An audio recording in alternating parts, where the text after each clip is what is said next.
Land Rover is in the process of revamping its entire portfolio. On this edition of Test Drive, we take a look at the all-new Discovery Sport.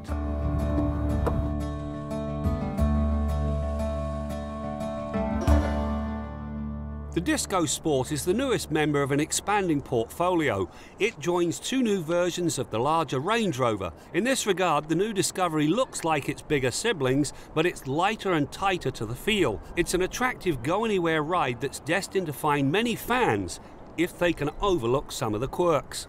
The cabin of this Discovery Sport is very workmanlike, but it's also very luxurious.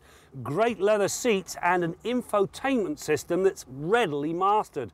There are, however, a couple of things I don't like. When you get up around the price this thing is commanding, a lot of people have certain expectations, one of them being blind spot monitoring. This car, it's an option. I understand Land Rover wanted to keep this vehicle under 50k, but you know what? You're missing the boat on that one.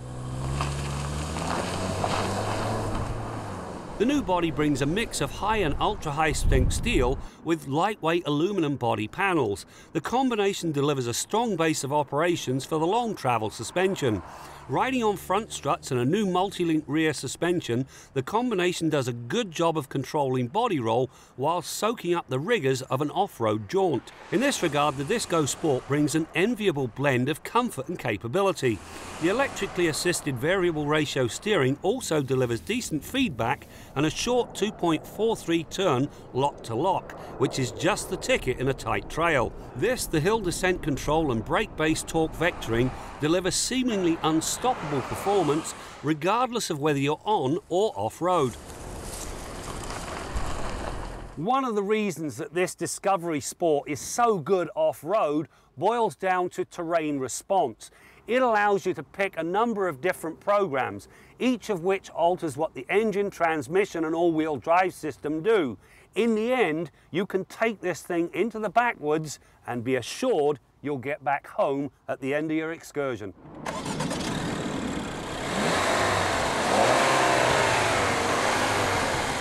The Discovery is powered by a 2-litre turbocharged 4-cylinder that's good for 240 horsepower and 250 pound-feet of torque at 1800 RPM. The performance it delivers is pretty good, even if it lags the likes of the Lexus NX in terms of outright speed.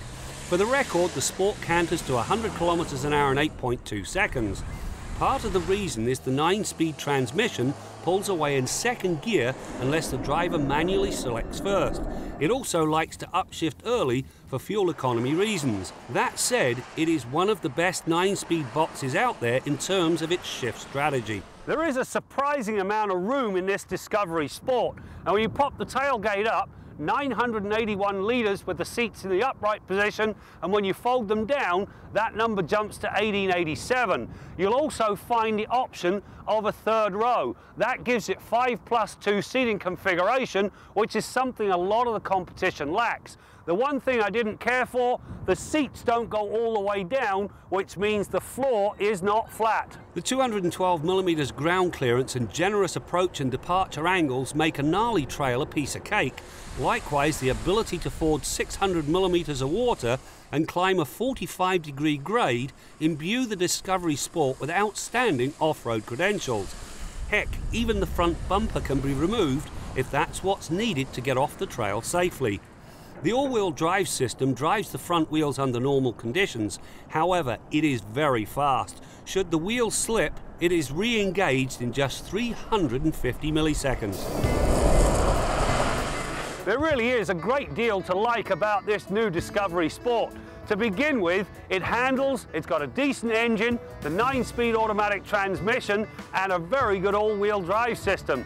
In other words, it handles as well on-road as it does off. The really good piece of news, however, this vehicle will get a diesel engine and likely before the end of the year.